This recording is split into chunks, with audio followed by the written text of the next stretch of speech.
good evening. Good evening. And to your wonderful guest, I always say co-host or whatever. I have been listening to you very closely, sir. Um, and I must say that I enjoy your contributions. You see, quiet people, when they start to speak, they show you exactly who they are because Mr. Bob is the one to talk a lot. In fact, he delivers, he acts, if you look at him as a coach over the years and so on. But I really appreciate your contributions. I've been listening a lot.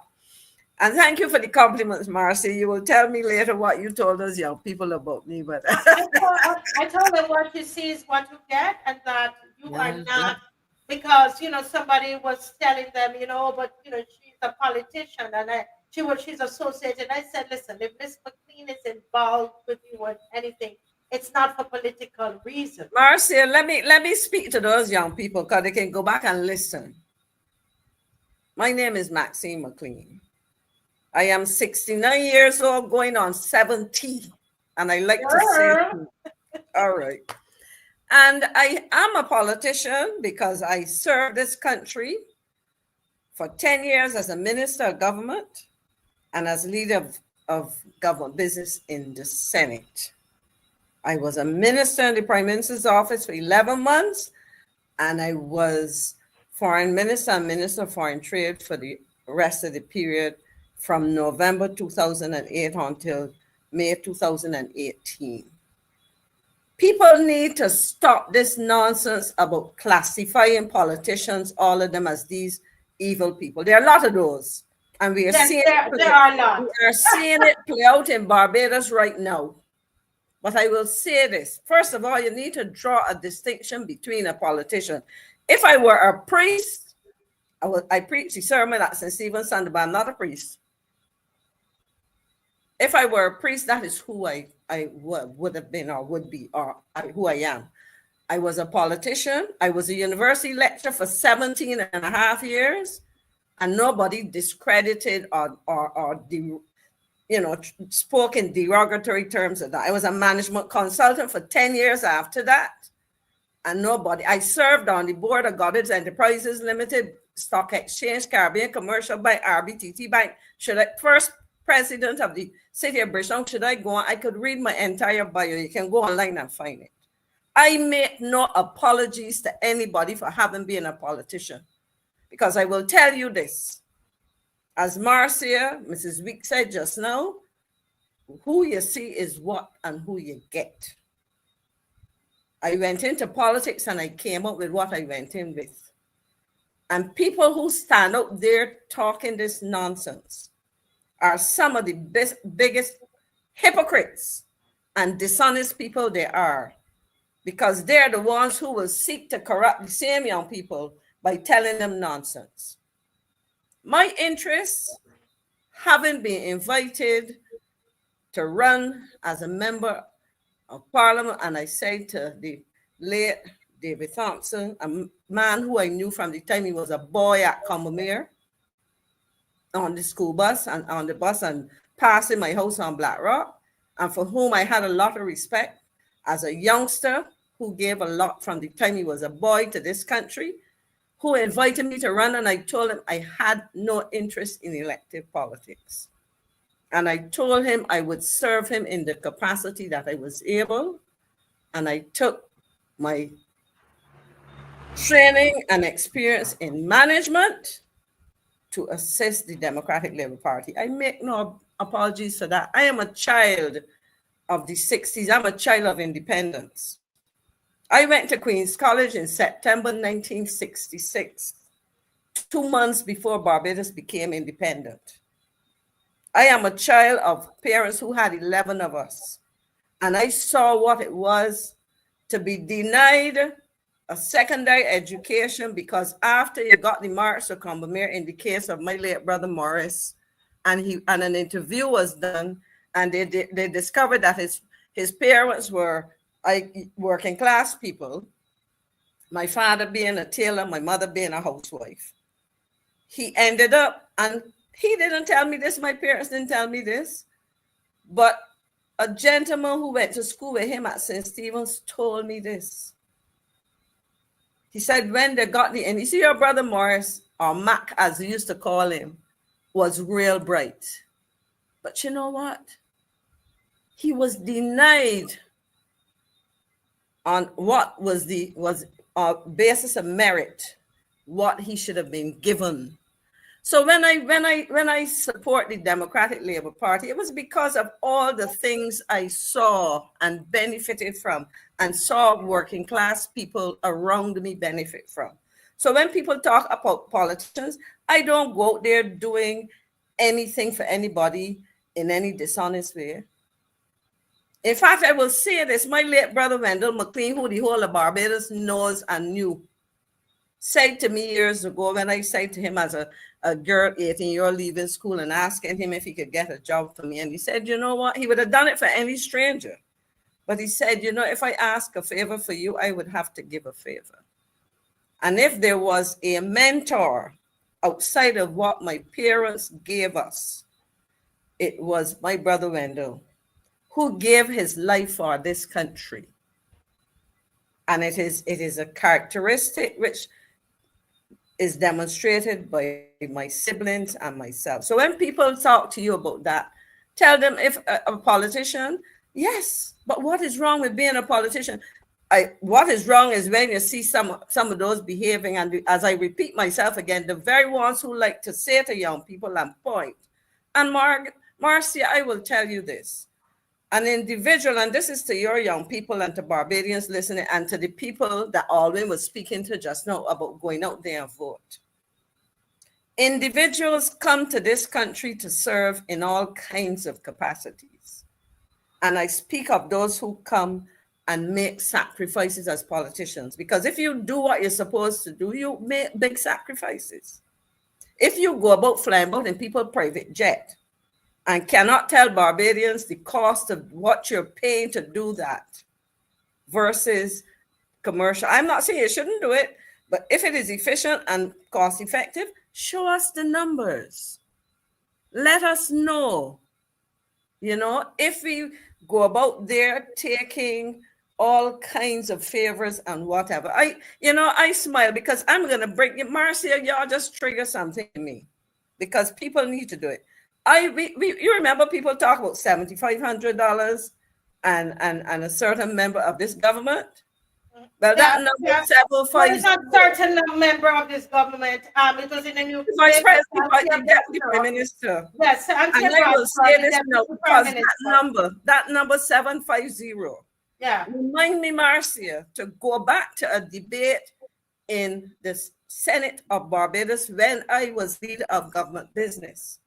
And I will show you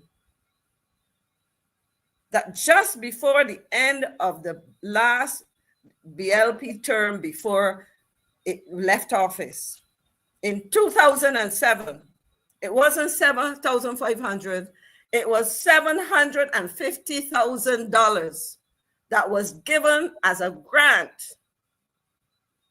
not a loan, from the Enterprise Growth Fund. I raised it in the Senate, and I can go and find the annual report. And the question was asked, why in the dying days of an administration would somebody be given a grant of $750,000? I will share this and I will stop because you just got me going. Before I was a politician, I was a director of 2 commercial banks.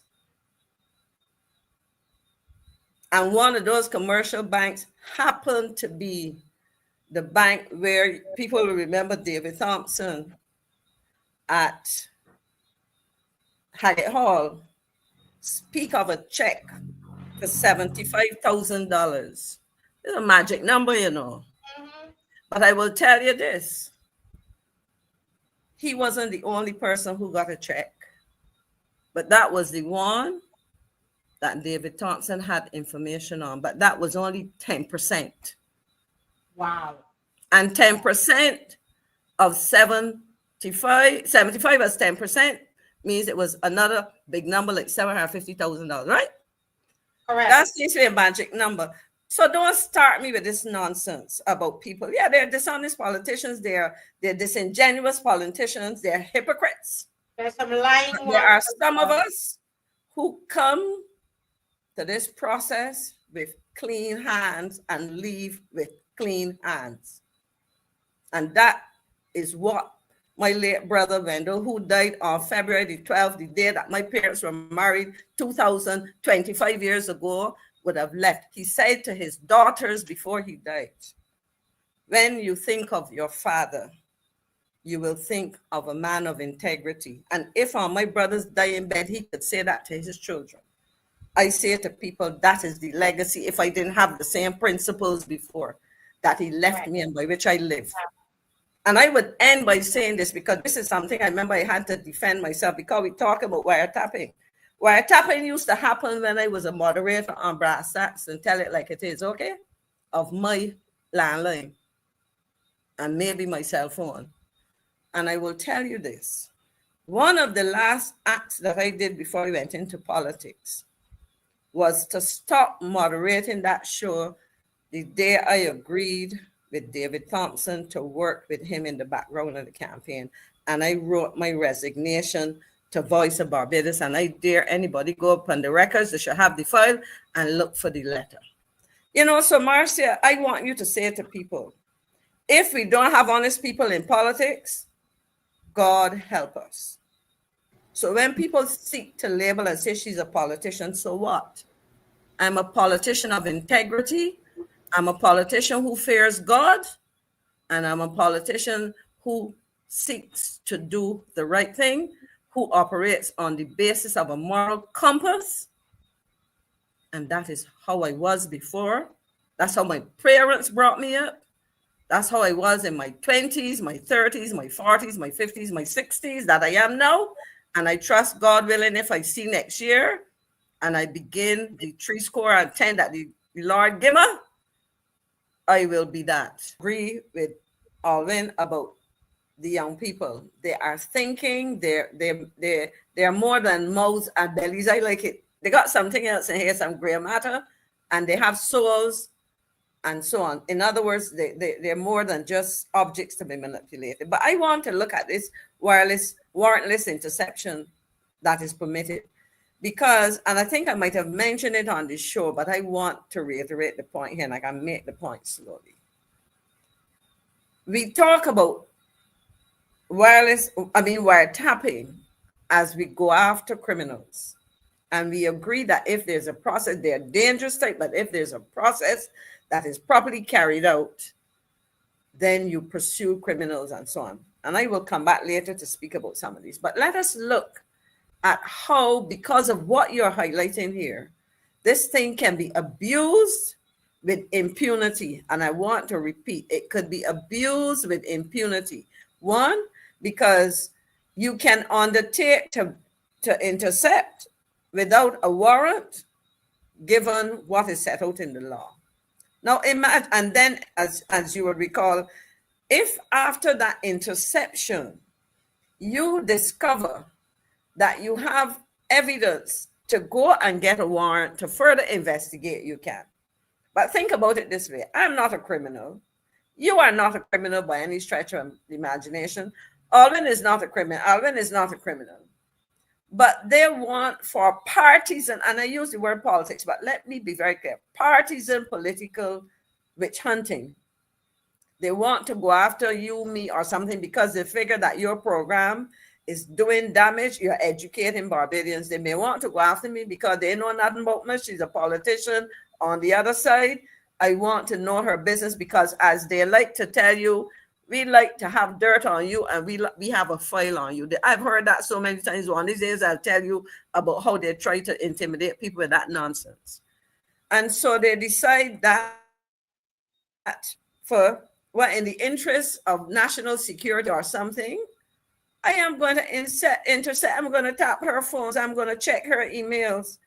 I'm going to listen in. I'm going to do whatever, intercept this, whatever the case may be. Now, they know very well that she's not a criminal because they have other motives.